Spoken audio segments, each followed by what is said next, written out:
So hello everyone, a very good evening to all of you. Yeah, good evening JRF Pallavi, good evening. So in today's class we are gonna cover, and also we will also try to cover some important questions along with, let's say, the most frequent unit that you ever find in UGC NET or JRF examination. Yeah, so we are gonna also see upon, let's say, the varieties of, when we talk about the kind of language that are there, yeah, from where a kind of mainstream language are developed. Number one, am I audible? Is everything clear? Am I audible? Everything clear? Quickly say yes or no. Yeah, good evening Rani, good evening. Am I clear? Everything clear?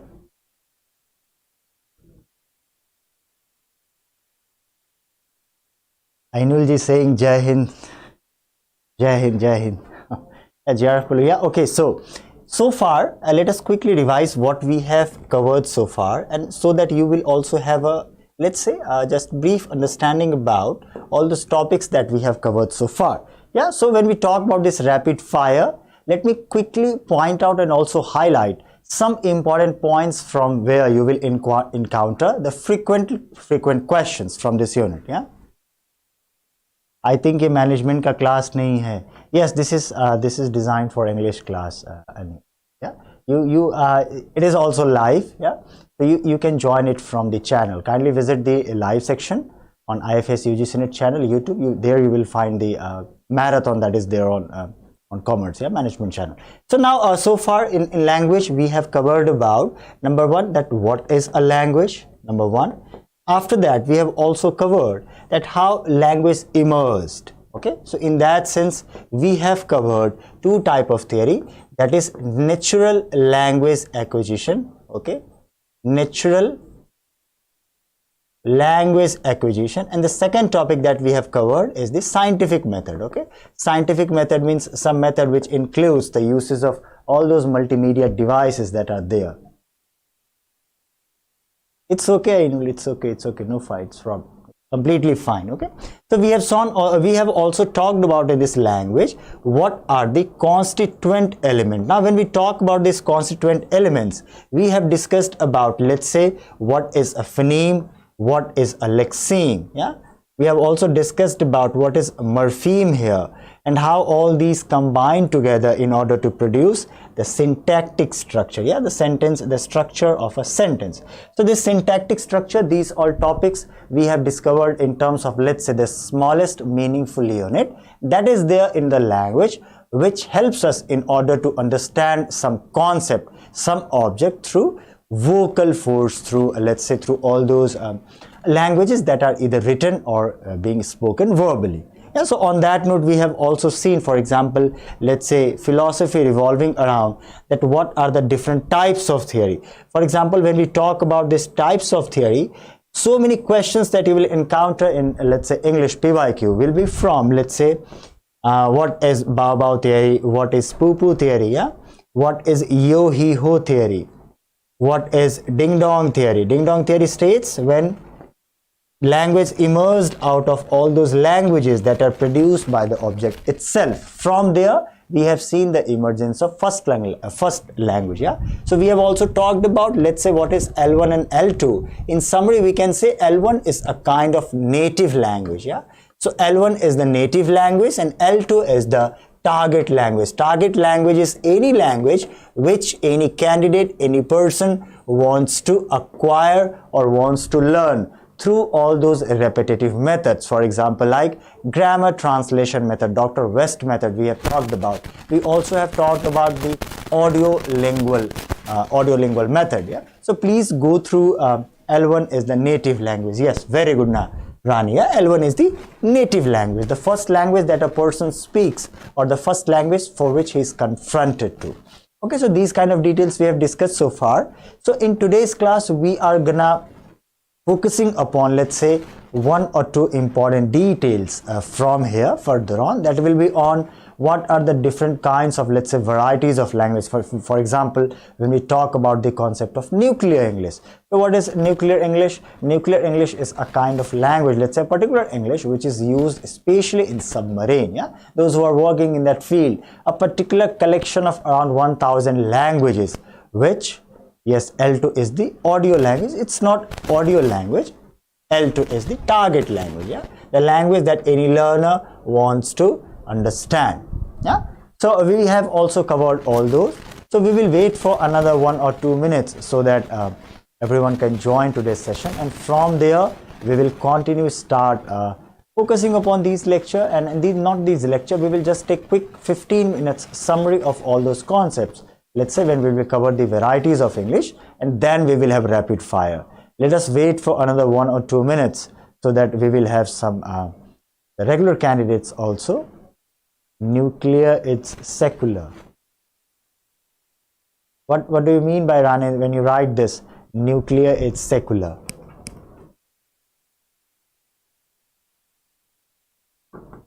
Nuclear is not secular.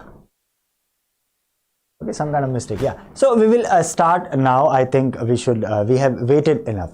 Now, the kind of questions that you can be asked from this unit. Let us quickly also summarize that. Let's say they will ask you. They will give you 4 statements regarding what is Noam Chomsky's, let's say, universal grammar method.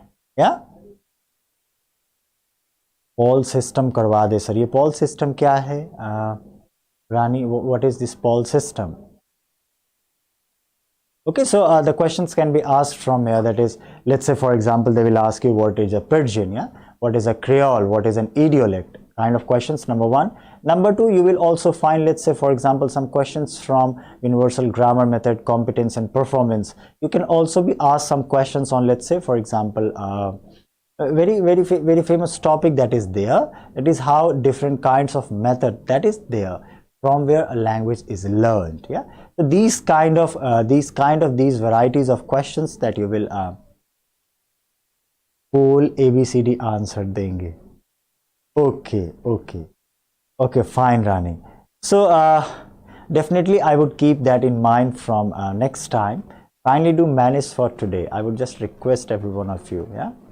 So let us now quickly start. Poll answer definitely will be conducted from next time. Yeah. So the first concept that we are going to discuss in today's classroom, that is the Lang and Parole. Now this Lang and Parole, we are not discussing it for the first time. We all know Lang is a kind of system, language. Yeah, a system of language. Whenever we talk about this Lang is a system of language. Yeah.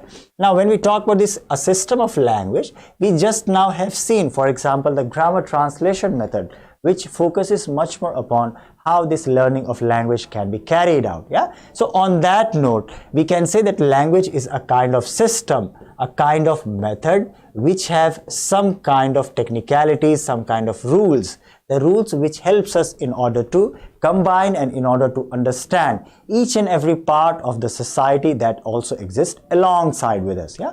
So that is the Lang. The Lang is something introduced by, please do not forget this name, introduced by Saussure, which refers to all those structures, all those grammars which are very much particular to a language and which an individual needs to learn, and that all combines that all combines and contribute towards, let's say, contribute in an equal amount towards the understanding of that language. So when we talk about that particular kind of language which have all those structures which is there, let's say for example, like which is there for universal. Yeah, universal, it means that is the rule. So that is just hold on for a second.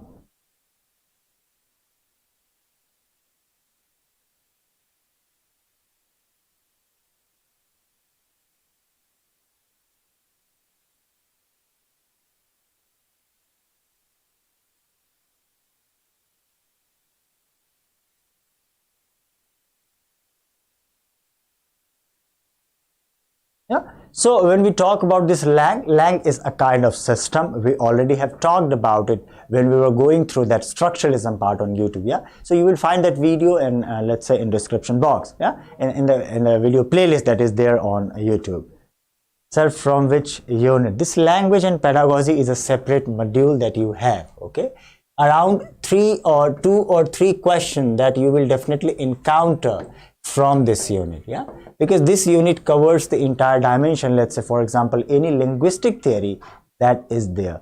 So any linguistic questions that you will encounter in your examination, definitely understand it that it is from this language and pedagogy unit. Yeah. So this lang is a kind of system, an abstract system. Abstract system means it is there by agreement without any kind of pre-existing rules. So on that note, we have so many philosophers, for example Chomsky, for example like Saussure, Derrida, each and every linguist, those Swiss linguists, those French linguists, they all who try to understand this language English, they all argued that we all have a kind of structure. Now in other words, when you will try to understand this lang in your cultural study term, you will confer this name as discourse. Yeah, so this discourse is very much similar to this lang. Reason being because discourse also includes a kind of system which has so many parts, and language being one of them. Yeah, so on that note, this lang has been defined. Now parole is something, for example, let's say how you utter a particular kind of system. Let's say if it is a system, it has constituent parts. Now you cannot perform each and every part, but only a single part, and that part will depend upon the kind of culture, the kind of L1 language that you have. Yeah, so L1 language, what is L1 language? L1 language is a native language. So this parole also can be considered under the category of this L1 language. Let's say if you are not so much proficient in any other language apart from your native language, so this L1 language can be categorized, can be understood as a parole, because how you will perform a language will depend upon how much knowledge about the language you have. Okay, so in order to understand this lang and parole, you can also understand it through, let's say that there is a game out there. Now that particular game has so many rules, so many tips and tricks in order to play that game smoothly, but you only perform one out of all those all those tricks that is there in order to win the game. So all those tips and tricks, all those strategy, all those methods that are there, let's say for example, and Saussure explains this with the game of chess. Now he famously uses this analogy in order to understand that's how human being uttered any kind of language in his day-to-day life. Okay, and according to Saussure, human speech as a whole consists of parole. Yeah, so parole is how an individual exercises this kind of system. Okay, so this lang and parole is can be understood in a simple way. For example, like a game of chess, which Saussure also refers to, that like a game of chess, there are so many methods to play with, but a player uses only one tricks out of all those system, and that's how he plays the game. So when he says a game, according to him, language also is a kind of performance. Now when we talk about this performative aspects, we have talked about Butler. She talked about how gender also is performed. So these Swiss linguists, these French linguists, they all argue that language is also a kind of performed activity, and all those performances is called the parole. So lang can be said here that lang is a universal system common to every individual being, but parole is something which you practice in your day-to-day life. Okay, so this is the basic concept, this individuality in parole. So they will ask questions, for example, like they will give you match the column. On one side they will give you so many options, okay, and on B side they will give you so many options with it. Okay, so you need to choose, you need to match the column. So that's why you need to understand what is this lang and what is this parole. Now they can use different names for this lang. For example, they will use a particular term for this lang as a system of language. In front of parole, they can use an individual utterances. In front of lang, they can also use the competence, and in front of parole, they can also ask about the performance. Now Noam Chomsky also introduced and understood this idea, and later on he formulated a very famous theory known as the universal grammar theory, where he also talks about this competence and performance. Competence, for example, like it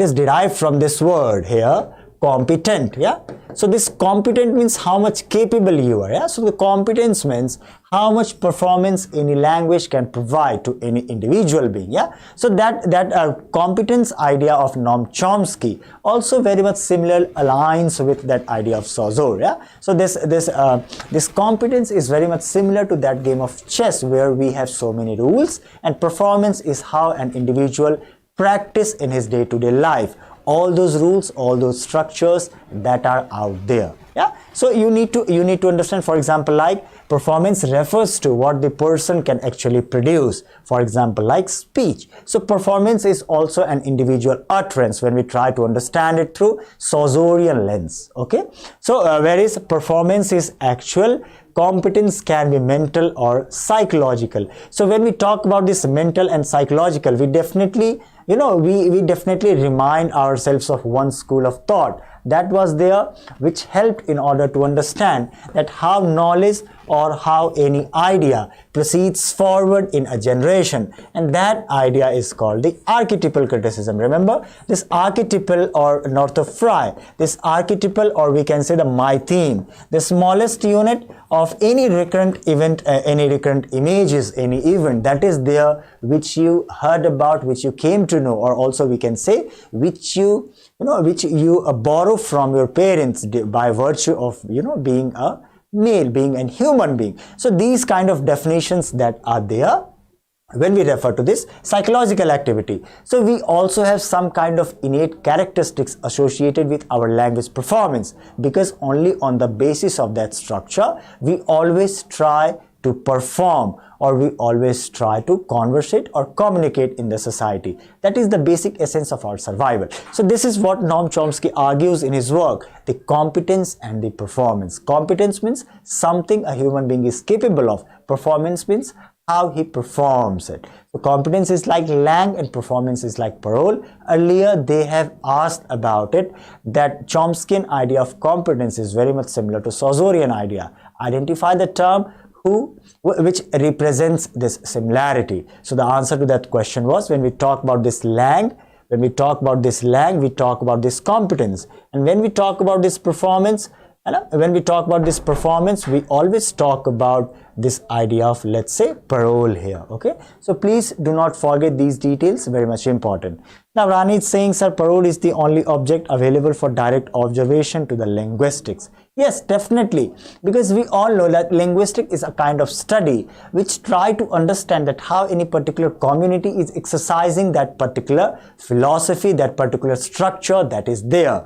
And if let's say that if any individual starts with L1 language, yeah, that natural acquiring knowledge, for example, like let's say that confrontation with the family or with the culture, so that L1 language is, let's say, a native language, and L2 language something that you acquire, and how you utter are of interest to all those linguist philosophers that are out there. Remember that English word that we have seen, that we have discussed in our Indian writing in English, that one writer very famously associated with propounding of this term, combination of Hindi and English and Indianization of English language. Yeah, so on these notes we have talked about that how these languages are structured around all those concrete substances, which also at the same time try to alter the consciousness of an individual, but also at the same time, along with those consciousness, it also ensures that any individual is able to relate himself with a community or an idea of belongingness. So that's what becomes an interest of cultural study along with the language. That's not our concern here. So we just need to understand here that competence and performance both are defined according to how in your real life you always understand something, how in your real life you represent something, how you express something. So how you express is performance, and what are the structure that is there is called the competence. Now any particular sentence can be uttered in million of ways. For example, you have a different communication structure when you talk to your mom, when you talk to your dad, when you talk to your brother, when you talk to your friend, when you talk to, let's say, any close person that you have. Now in that sense you have a different kind of language that you will utter in different contexts. Now in that different context we have seen the same expression but in multiple ways, but in million ways. Yeah, so that million ways is the competence, and that particular situation will decide how much you will utter. Let's say if you're using it in the official language, let's say using it in some office, then you definitely need to say the same thing but in official language. Let's say if you're engaging with some kind of personal talk, then you need to express in it some kind of personal language. Yeah, so these kind of system that we discuss about when we talk about the competence and the performance. Yeah, Competence is an underlying mental system. Yes, definitely. Reason being, because all this idea of conscious mind, subconscious mind, and the unconscious mind. Do not forget this idea of id, ego, and superego. Yeah, this idea of, I'm writing down here, this idea of id, ego, and superego. Okay, Sigmund Freud. Now, what is it? It's something which will always demand to go against the society or go against any normal desired behavior that needs to be out there. Okay, what is ego and what is superego? Superego is something, let's say for example, any idealistic trait, or let's say any kind of ideology. Now this superego will consist of this competence, because superego also consists of what is the desired or what is the normative according to the social structure that is out there. So you can also understand this topic by understanding that how all these terms are related together, so that you will be able to answer during your examination. Okay, so this superego is all kind of socially desired behavior that are out there, and this ego part always mediates between the superego and the id. Id will want to do something which is not acceptable.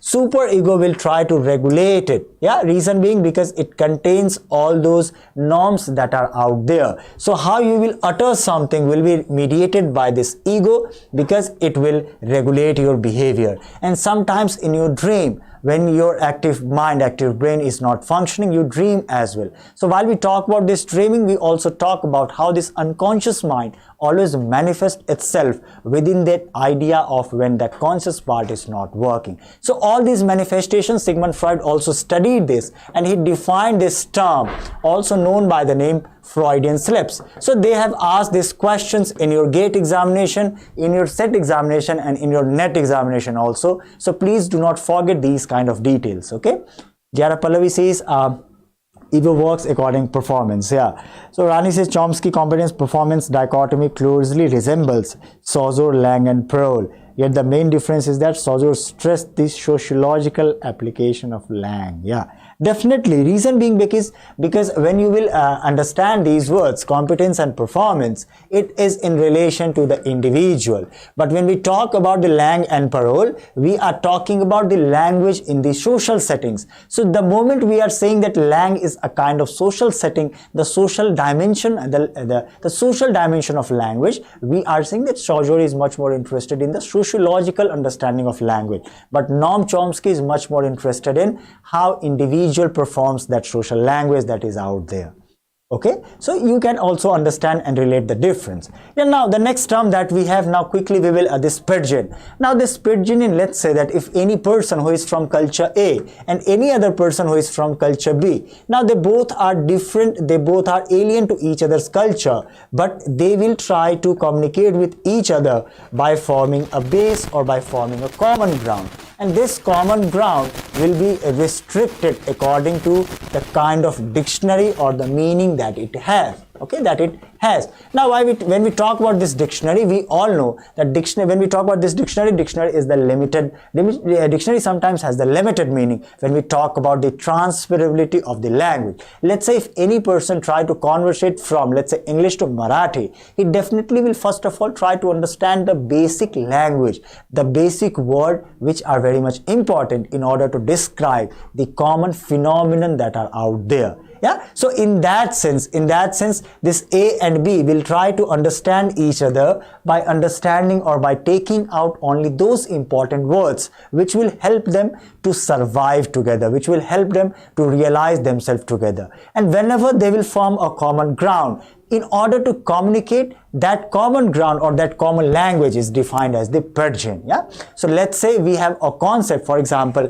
let's say there is a Hindi community here, there is an English community here. No one is able to understand each other. Now what they will do, they will form a language. They will take some word from here, they will take some word from here, and they will try to form a sentence, a language which will have the essence of both the Hindi language and the English language. And we all know this combination here, already referred by me in this classroom, that is the idea of English. Okay, so this is the Pigeon, this English is the Pigeon. Now this Pigeon will convert into Creole.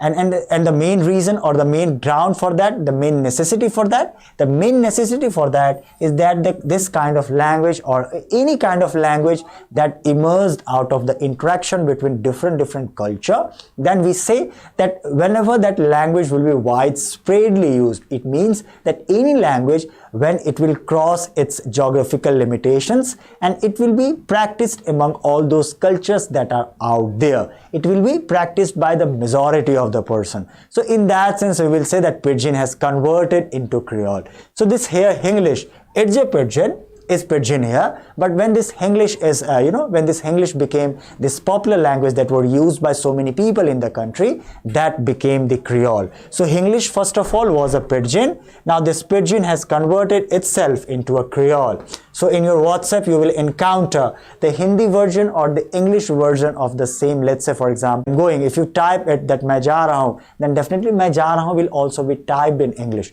This is called the English language. Yeah, so this is Pidgin when two community, two nation, people from two geography, when they come together, they develop a common ground in order to communicate. That is called Pidgin. And when that common ground is widely practiced among the culture, among the society, that becomes the Creole. Okay, so Pidgin, Creole is, let's say Pidgin is a kind of linguistic communication. Okay, but what is Creole? Creole is when it is used among the so many people. Yeah, so Creole is the language that was at first a Pidgin but has transformed, and become the first language. And when it will become the first language, when a person will learn that particular language. So in that sense, we try to define and differentiate between this Pidgin and Creole. Yeah, so on that note, we will just have a quick look to this idiolect, idioglossia, sociolect and historiolect. Now this idio means what? Idio means individual, IDI. You can also remember like this. So this idiolect, IDI means individual. Idiolect means how a particular person, have a particular or individual person exercise or speaks, that is defined as the idiolect. Now when we refer to this glossia comes from this glossary.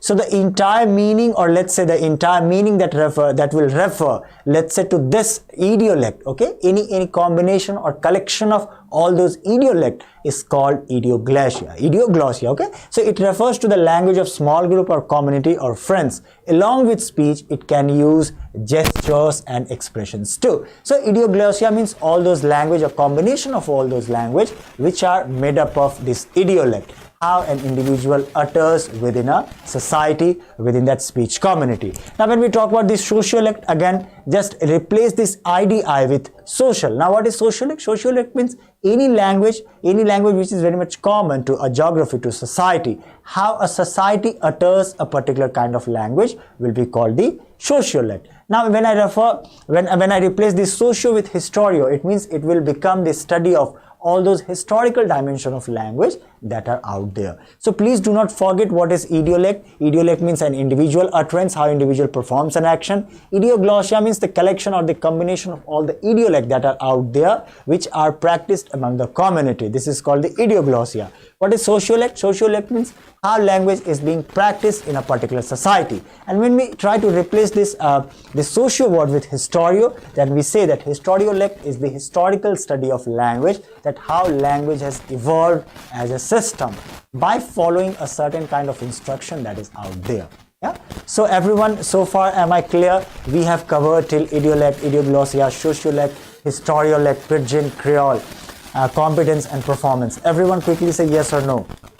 Everyone quickly, yes or no. Are you all ready for the rapid fire now? Quickly. Are you all ready for a rapid fire now? If you want to take a screenshot, kindly do take a screenshot quickly. We are gonna sooner or later. Yeah, JRF Pallavi says yes sir, ho gaya. Okay, the next topic, that is pedagogy of English. We have talked about it, the structural view, the functional view and the interactive view. Structural view will imply when you try to understand what is the structure of that language. Functional is when you try to use it in order to function something, let's say to communicate, in order to write down something, in order to write down about something, that is called the functional view. When you assign a certain characteristical trait to a language, that is called the functional view. Now interactive view, that when you use a language in order to express, or let's say in order to show something, some kind of physical behavior that you will opt, that is called the interactive view. So all this theory, this pedagogy is defined alongside of this too. Now when we talk about the structural view, we have seen number one, please do write it down. Please do write it down. When we talk about the structural view, we have seen the grammar translation method. We have also seen, let's say for example, this dogma teaching. Dogma teaching is what? Dogma teaching is a kind of method where you are not focusing upon the written aspect, where you are only focusing upon the verbal aspect, that how particular individual is engaged in that language performance. Yeah.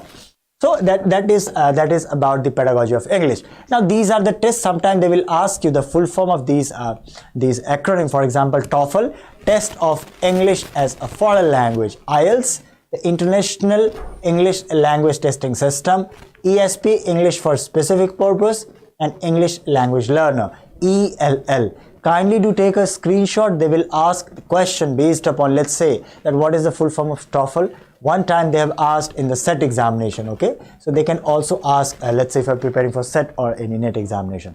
Quickly take a screenshot. Yeah. So in the next slide, you will encounter also kinds of English that is used. Now, what is basic English? Basic English, let's say the basic English is a kind of English which is based upon this controlled language, which was created by the linguist philosopher Ogden, okay? So you do not need to remember this name Ogden, but you just need to understand that what is basic English. Basic English, the English that is available to all of us as an audience to learn something in order to function something. Yeah. Special English, a kind of let's say a kind of language, this English, which has 1500 words. Yeah. In introductory session we have talked about this, that which has special English has total 1500 words, which is used only and specifically for the news and the mass media that is out there. Okay, mass media. Now this Globish English, global language English, okay, this is a name of subset of English language. When we talk about this standard rule of grammar, which is widely practiced amongst all those individuals that are out there. So they can ask some questions, for example, like basis upon this, match the column, 1500 words, or what is basic English. They can also ask you one question. If you want to take a screenshot, kindly and quickly do it. Yeah. So when we talk about this nuclear English has the 1000 words, and it is widely used in the people who are working in the industrial sector. Yeah. Sea speak, specifically used by the sailors or mariners of the ship. Now we all know that before going to any expedition or before going to any warfare, each and every individual has to go through a training. So that training purpose, that language, whenever an individual is being trained in order to do a specific set of skills, then we say that he will use either sea speak or nuclear English or any kind of English that is very much specific and precise to that particular method where we have, we are trying to understand the language. Yeah. So the next one, where here you will see the rapid fire question.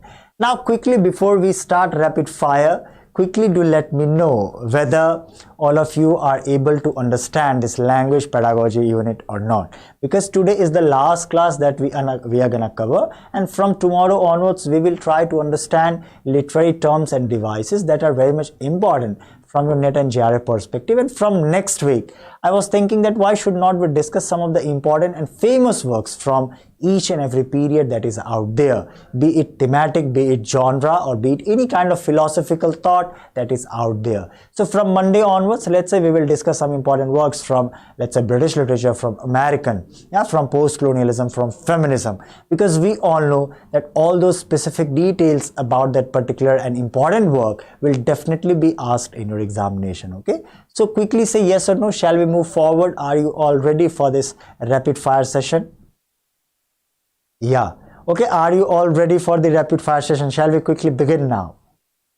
Quickly. So let us just uncover, and the first question for you guys here, that what do you mean by a phoneme? Now this question was asked in your examination earlier as well. So what is a phoneme? Kindly comment here the answer. What do you mean by phoneme?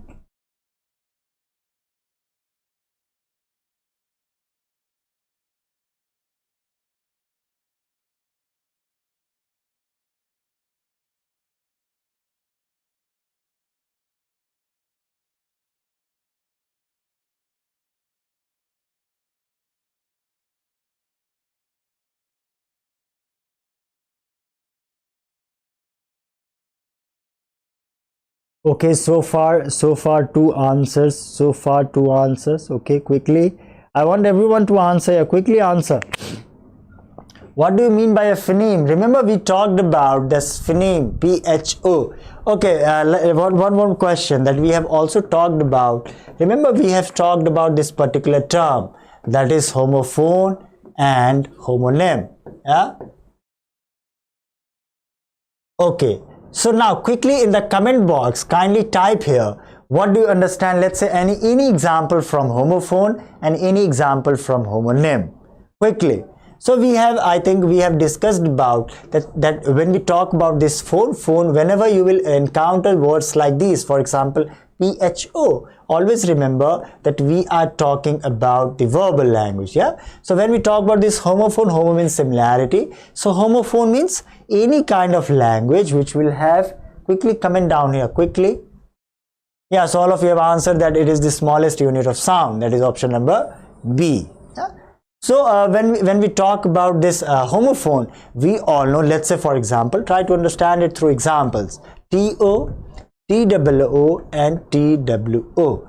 Now this word here, when you will notice that it is being pronounced, in a similar way, to or yeah, air and air. Very good, Himanshu. Very good example. This air, HEIR and AIR. Yeah. So when you will pronounce these two words, you will encounter the similarity in the pronunciation, but you will notice the difference between the spelling or difference between the phonetic arrangement. Okay. Difference between the phonetic arrangement. So whenever we talk about this phonetic arrangement, the disturbances or differences in the phonetic arrangement, we say that this word is homophone. And what is homonym? Homonym when there is no differences between the phonetic arrangement. For example, when I say this here, in any example of homonym from you guys, any example of homonym, quickly. Am I visible? Am I audible? Quickly say. Yes, also here and here.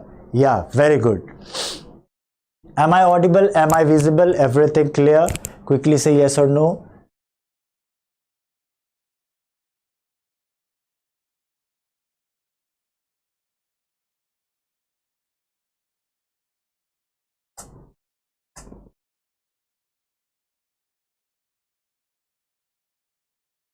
Yeah, so when we talk about this homonym, you can also say here this rose, R-O-S-E and R-O-S-E. Yeah, so one is the past tense of rice and other is the name of the flower. So this becomes the homonym when you have a similar spelling but a different meaning, and a homophone when you will have a same sound but you will have a different pronunciation.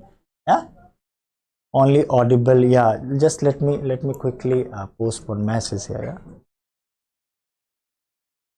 Just hold on for a second.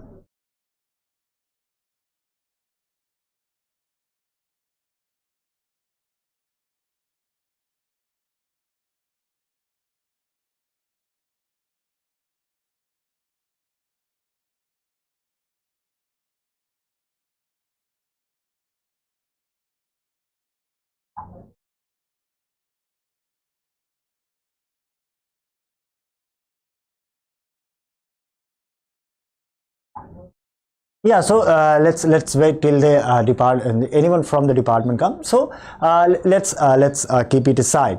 Now when we talk about this phoneme, we have also talked about that whenever you will encounter the two different spellings, but two different spellings and also two different meanings, then it is called the homophone. Now what is homonym? Same spelling. Let's say for example, when I write here R-O-S-E and R-O-S-E, they both have the same phonetic arrangement. Okay, same phonetic arrangement, but they differ when we talk about the meaning. So when you have the same phonetic arrangement, you will refer to this as H-O-M-O-N-Y-M, homonym. Okay, please do not forget this detail. Yeah, I am not visible, I know, but I think camera stopped working. Member from a team is coming. So is this blackboard visible? No? Okay. Just hold on for a second. Let me ask for someone to come.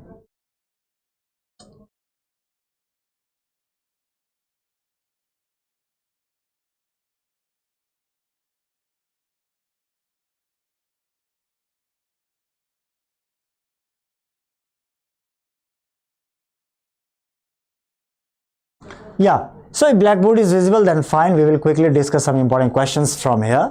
Yeah, so what is the correct answer? That phoneme is the smallest unit of sound. Okay, so can you see the ink mark on the smart board? Is the ink mark whatsoever I'm writing on the blackboard, is this visible to you guys?